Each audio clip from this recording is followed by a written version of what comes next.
אדוני היושב-ראש, כנסת נכבדה, מכובדי השר, ב-29 באוגוסט 23, 40 ימים לפני הטבח, נסעתי לרמאללה. הייתי חבר האופוזיציה היחיד מהמפלגות הציוניות שסבר שלא מספיק לבקר בכנסים נוצצים בדוחה, באבו דאבי או ברבאט, אלא שהחובה שלנו היא לנהל דיאלוג אמיץ עם אלה שיושבים 20 קילומטרים מירושלים, כי סכסוך לא מנהלים, אלא חותרים באומץ לפתור.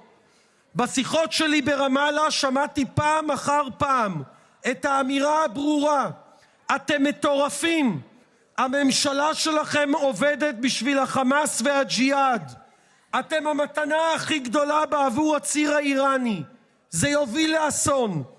והאסון אכן קרה.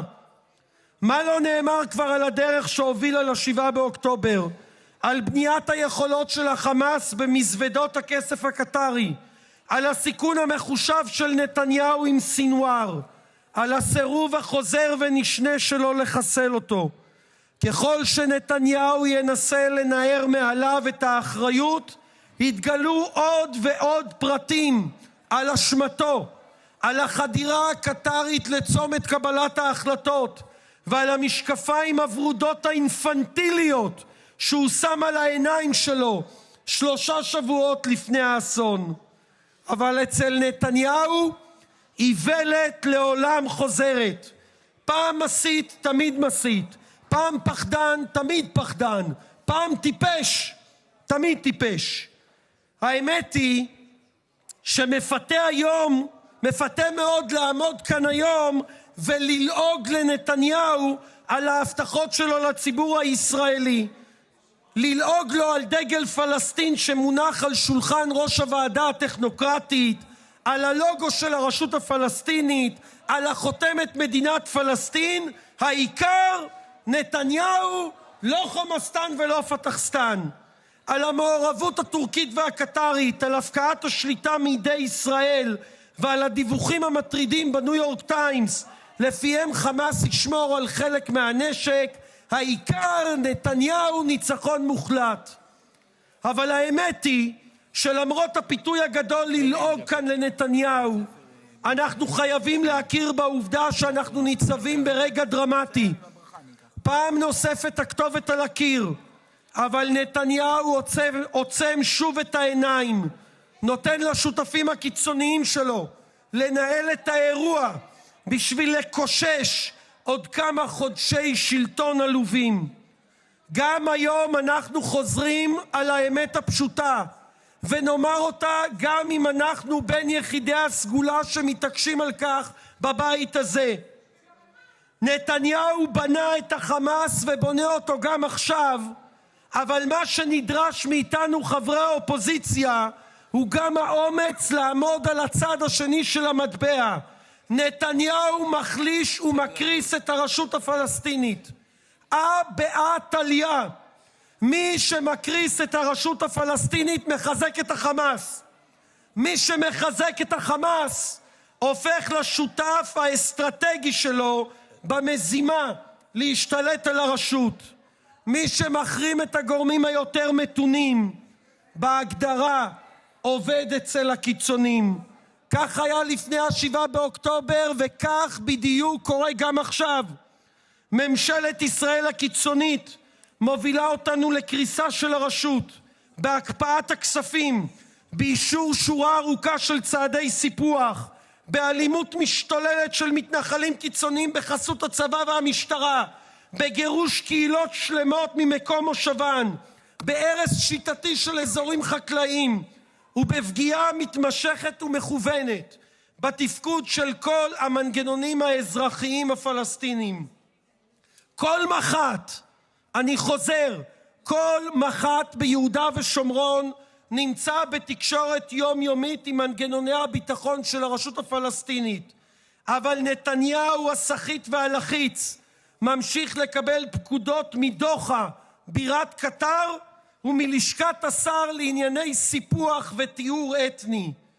את האזהרות ששמעתי לפני 7 באוקטובר ברמאללה אני שומע גם היום, נתניהו והממשלה שלו מובילים אותנו לאסון בשטחים שיעלה בחיים רבים מאוד, מאות ואלפים, ישראלים ופלסטינים. למה אסון? בגלל הקפאת כספי הרשות, בהחלטה חד-צדדית של סמוטריץ' בלי החלטת קבינט ובלי החלטת ממשלה. אנשי מנגנוני הביטחון והסיכול שנלחמים בחמאס, מקבלים במשך למעלה משנה רק חצי מהמשכורת. מה יקרה כאשר השוטרים הפלסטינים ינטשו את שכם ואת בית לחם? מי יתפוס את מקומם? כאשר צה"ל פעל נגד החמאס במחנה הפליטים בג'נין, מי בדיוק פעל נגד החמאס בעיר ג'נין עצמה? הצלב האדום? אונר"א? לא, הרשות הפלסטינית. ומה יקרה כאשר הפוגרומיסטים היהודים, אותם עלק 70 נערי שוליים שזוכים לרוח גבית מהממשלה, מהצבא ומהמשטרה, יצליחו סוף סוף במשימתם להבעיר את השטח ולהצית אינתיפאדה שלישית? מה יקרה כשחבית הנפץ הזאת תתפוצץ? מה יקרה כאשר בן גביר העבריין יצליח להצית את הר הבית בחודש הרמדאן הקרוב שמתחיל עוד שבוע? כי נתניהו מתרפס בפניו, בדיוק כמו שהוא התרפס בפני האמיר הקטרי. מה יקרה כאשר שיעור האבטלה ביהודה ושומרון, שכבר היום עומד על 40%, ימשיך לטפס? מי ימלא את הוואקום ויציע כסף קל תמורת הפיגועים? אמנה, מועצת יש"ע או האיראנים, החמאס והג'יהאד? הפועלים הפלסטינים בונים היום בתים בהתנחלויות, עובדים במפעלים של המתנחלים, אבל אף אחד בממשלה לא מוכן לקיים דיון רציני על חזרה מבוקרת, הדרגתית ובטוחה של פועלים פלסטינים מבוגרים לעבוד בתוך ישראל הריבונית. מה בדיוק יקרה בשטחים כאשר פקידי הרשות יפסיקו לקבל כל שכר במקום 50% שהם מקבלים כבר שנה? מה יקרה כאשר בתי החולים ייסגרו, כאשר בתי הספר יסגרו את שעריהם? הנוער הפלסטיני מה יעשה? ילך לפסטיבלים? מי בדיוק יפעל בקרבו ויעצים את השפעתו אם לא החמאס והג'יהאד? נתניהו אולי לא יודע או שוב עוצם את העיניים, אבל מי שבהחלט יודע מה יקרה כאשר הרשות הפלסטינית תקרוס הם תאי החמאס, הג'יהאד האסלאמי והפטרונים שלהם בטהרן, בדוחה ובאנקרה. סמוטריץ' וסטרוק ירימו כוס שמפניה כאשר הרשות הפלסטינית תקרוס. אבל תנו לי לומר לכם, חברי הקואליציה והאופוזיציה כאחד, מי יחגוג עוד יותר? ח'אלד משעל, מנהיג החמאס, וזיאד אל-נחלה, מנהיג הג'יהאד. הם ישמחו הרבה יותר מסמוטריץ' ומסטרוק. אז נכון, הרשות הפלסטינית רחוקה מאוד מאוד מלהיות פרטנר מושלם, ואסור לנו לוותר על הרפורמות שנדרשות בה ולעמוד על כך בתקיפות. אבל בכל יום, בכל שעה, הבית הזה צריך לבחור בדיאלוג עם הרשות על פני ריקוד הטנגו המסוכן עם החמאס. וכל יום שנתניהו וסמוטריץ' מקרבים אותנו לקריסת הרשות הפלסטינית, אנחנו מקדמים את השתלטות החמאס על הגדה. והתפקיד שלנו הוא להתריע מפני האסון. האופוזיציה לנתניהו לא יכולה רק לאגף אותו מימין. לציבור הישראלי מגיע לשמוע מהאופוזיציה את האמת כולה. בעזה כמו גם בגדה, זה או החמאס והג'יהאד האסלאמי או הרשות. מי שמוביל לקריסת הרשות הפלסטינית עובד בעבור החמאס והג'יהאד. זה היה נכון בעזה וזה נכון עכשיו גם ביהודה ושומרון. נתניהו, מה לעזאזל תאמר אחרי 7 באוקטובר הבא? לא העירו אותי?